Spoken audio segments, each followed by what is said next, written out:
Assalamualaikum warahmatullahi wabarakatuh. Perkenalkan, nama saya Afika Mesyara. Di sini saya akan menjelaskan tentang deskripsi sistem pembelian baju di toko di PT Distrotech.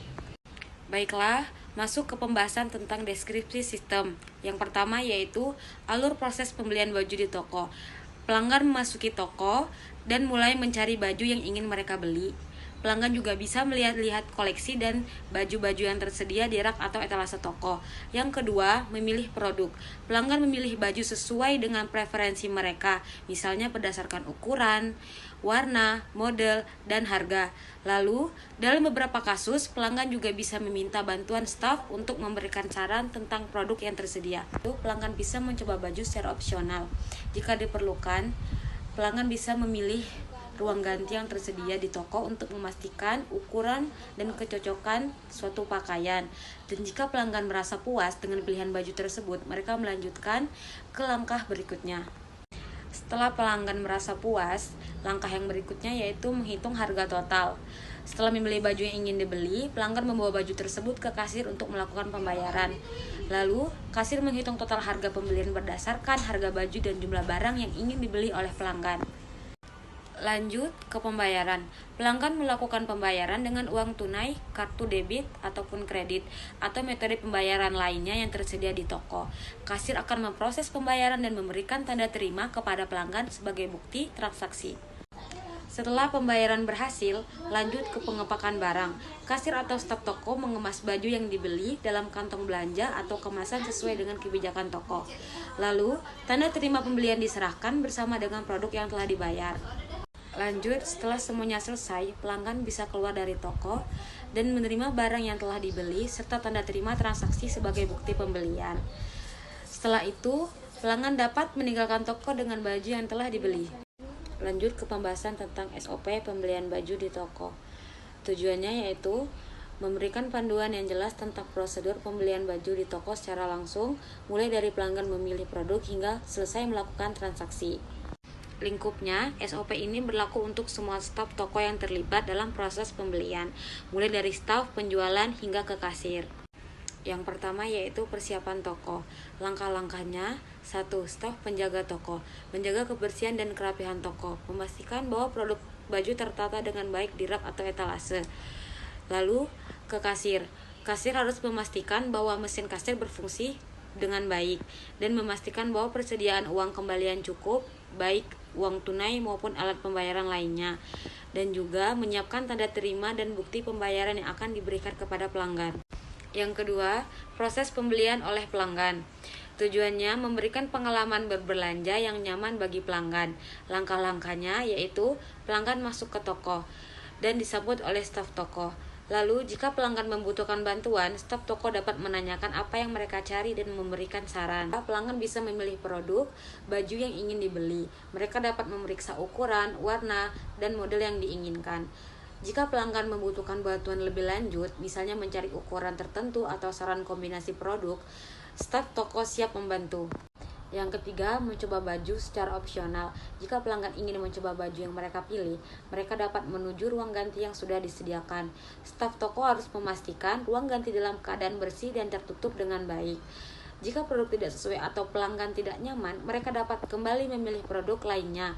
Yang keempat, pelanggan memutuskan pembelian. Setelah memilih dan mencoba produk, pelanggan membawa produk ke kasir untuk memulai proses pembayaran jika itu cocok apa yang mereka inginkan. 3. Proses pembayaran. 1. Memastikan harga dan diskon. Kasir memeriksa barang yang dibawa pelanggan dan memastikan harga sesuai dengan yang tertera di sistem atau label harga. Lalu, jika ada promosi atau diskon yang berlaku, kasir akan menghitung potongan harga yang sesuai dan memberi tahu pelanggan tentang soal pembayaran setelah diskon. Kesimpulan dari pembahasan SOP ini yaitu bertujuan untuk memberikan panduan yang jelas dan efisien bagi seluruh staf toko dalam menjalankan proses pembelian baju di toko secara fisik. Dengan adanya SOP yang terstruktur, diharapkan pengalaman berbelanja menjadi lebih lancar, pelanggan merasa puas, dan toko dapat mengelola stok serta transaksi dengan baik. Perkenalkan, nama saya Karina Oktaviani. Saya akan membahas tentang entitas eksternal dan internal yang terlibat dalam proses pembelian baju di toko. Entitas eksternal. adalah pihak-pihak yang berada di luar sistem yang berinteraksi dengan sistem tersebut, tetapi tidak terlibat langsung dalam pengelolaan operasional internal. Berikut adalah entitas eksternal beserta tugas pokok dan fungsinya. Pelanggan atau customer memilih baju yang ingin dibeli berdasarkan preferensi pribadi, misal warna, ukuran, dan model. Yang kedua ada entitas internal. Entitas internal adalah pihak-pihak yang berada dalam sistem yang terlibat langsung dalam pengelolaan dan operasi toko. Berikut adalah entitas internal beserta tugas pokok dan fungsinya. Kasir, tugasnya menerima pembayaran dari pelanggan baik menggunakan uang tunai, kartu debit atau kredit, atau metode pembayaran lainnya. Yang kedua, staf penjual. Tugasnya menyambut pelanggan yang datang ke toko dan membantu mereka dalam memilih produk. Ketiga, manajer toko. Tugasnya mengelola seluruh operasi toko termasuk manajemen staf dan pengawasan transaksi. Yang keempat, pengelola stok. Tugasnya memastikan ketersediaan produk baju di toko. 5. Security. Tugasnya menjaga keamanan toko dari potensi ancaman seperti pencurian atau kerusakan barang. Ada data dan dokumen tentang pakaian distro. Yang pertama, jenis produk. Deskripsinya, pakaian kasual dengan desain unik dan terbatas seperti kaos, kemeja, hoodie, dan celana. Yang kedua, ada bahan pakaian, biasanya menggunakan bahan berkualitas seperti denim atau kanvas. 3. Target pasarnya yaitu anak muda, remaja, hingga dewasa. Yang keempat, ada desain, mengusung tema unik seperti ilustrasi, tipografi kreatif, atau elemen budaya top. 5. Ada ukuran produk, yaitu ada S, M, L, XL, dan ukuran custom sesuai kebutuhan pelanggan. Yang keenam, ada harga produk, bervariasi tergantung bahan dan desain, biasanya mulai dari 100 hingga 500 ribu. 7. Ada distribusi, dijual secara offline di toko distro dan online melalui e-commerce atau media sosial. Yang ke-8, ciri khususnya, dibuat dengan stok terbatas atau limited edition. Pembahasan tentang kamus data, yaitu nama data, ID pembeli. Definisinya, identitas unik yang sering digunakan untuk mengenali pembeli. Tipe datanya string, contoh P1, 2, 3, 4, dan 5. Yang kedua, nama pembeli. Definisinya, nama lengkap pembeli, tipe datanya string, contohnya Agni. Terus ada tanggal pembelian, definisinya tanggal ketika pembelian dilakukan, tipe datanya date, misalnya 2024 12 tanggal 25. Lalu lanjut ke nama produk, definisinya nama pakaian distro yang dibeli, tipe datanya string, contohnya kaos distro ABC. Lanjut ke ukuran produk, ukuran pakaian yang dibeli, tipe datanya integer, contohnya 2. Ukuran produknya, tipe datanya ukuran pakaian yang dibeli, string, contohnya M, L, ataupun XL. Terus lanjut ke harga produk, definisinya harga satuan produk yang dibeli, tipe datanya desimal, contohnya 150.000. Lanjut ke total harga yang dibayarkan, harga produk dikali jumlah produk, tipe datanya desimal, contohnya 300.000. Terus ke metode pembayaran, definisinya cara pembayaran, tipe datanya yaitu string, contohnya seperti tunai, kartu kredit, maupun debit. Lanjut ke status pembayaran, definisinya status pembayaran apakah sudah lunas ataupun belum, tipe datanya string, contohnya lunas, belum lunas. Baik, kali ini saya akan menjelaskan tentang data flow diagram, sistem manajemen pembelian pakaian PT Tech Distro Maju Sejahtera. Kita menggunakan konteks diagram seperti berikut. Lalu dengan eksternal yang ada di dalam konteks diagram itu ada konsumen dan pemilik. Dan untuk arus datanya ada pemesanan, konfirmasi pengiriman, info pemesanan, info konfirmasi pengiriman, data login, data kategori, data produk, data stok, data validasi pesanan, info login, info kategori, info produk, info stok, info validasi pesanan. Lalu dilanjut dengan data flow diagram yang level 1. Pada level 1 ini kami menggunakan 8 proses. ada proses login pemilik, proses pengolahan produk, proses pengolahan data supplier, proses pembuatan laporan pembelian, proses pengolahan pembelian, proses pengolahan penjualan, proses pembuatan laporan penjualan, dan konfirmasi pembayaran. Untuk data store-nya kami menggunakan 5, ada admin, produk, supplier, penjualan, dan pembelian. Baik, kita lanjutkan untuk DFD yang level 1. Kami di sini menggunakan 8 proses dan 5 data storage. Untuk yang pertama itu ada login pemilik.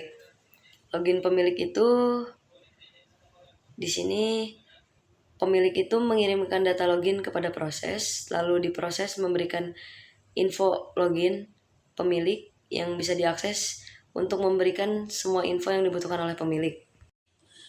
Lalu pada proses pengolahan produk, pemilik itu mengirimkan data produk yang akan diproses, lalu di-outputkan untuk mendapatkan info produk yang masuk ataupun produk yang sudah keluar.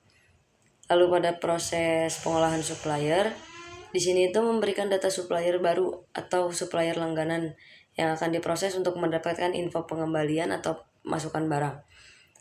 Jadi di sini kami masih menggunakan tidak banyak menggunakan supplier baru karena memang dari 1 dan 2 supplier itu udah cukup mencakup semua barang yang dibutuhkan di distro kami.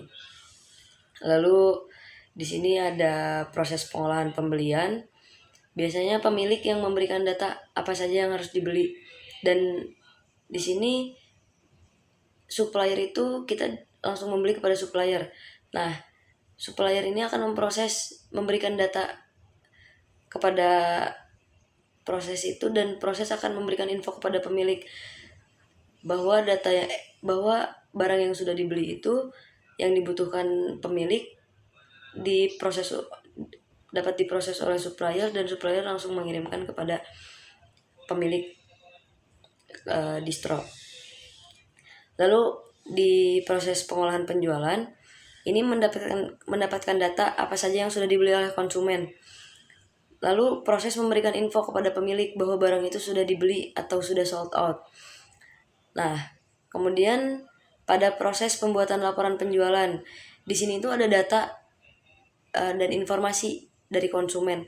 Misal barang itu sudah dibeli dan kapan barang itu dibeli, diberikan infonya kepada pemilik. Lalu jika barangnya tidak habis terjual, itu pun akan diberikan info kepada pemilik bahwa barang itu sudah tidak akan terjual. Lalu pada proses konfirmasi pembayaran, di sini proses akan memberikan konfirmasi kepada pemilik jika barang yang sudah dibeli itu tidak dapat dikembalikan juga dan tidak dapat uang kembali. Lalu proses akan memberikan faktur nota jika pembayaran sudah berhasil kepada konsumen. Mungkin baik, kita lanjutin lagi. Di sini ada pembuatan DRD. Di sini tuh kami menggunakan 6 entitas, ada admin, supplier, terus pemilik, lalu ada pelanggan, terus ada produk, sama ada pembelian. Di sini itu setiap entitas itu memiliki relasi. Admin itu ada admin nama, terus username. Lalu di supplier itu ada nama supplier, alamat supplier, dan kontak supplier.